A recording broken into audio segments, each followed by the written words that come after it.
ఈరోజు అయితే ఒక 2 kgs బొంగులో చికెన్ చేయబోతున్నాం. పసుపు, అల్లం వెల్లుల్లి పేస్ట్, సాల్ట్, మసాలా కారం, మామూలు కారం, గరం మసాలా పౌడర్,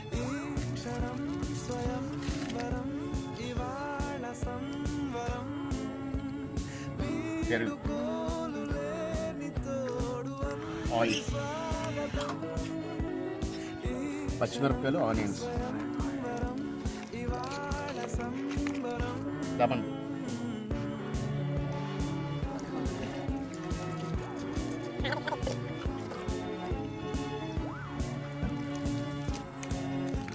అలా పెడతాను.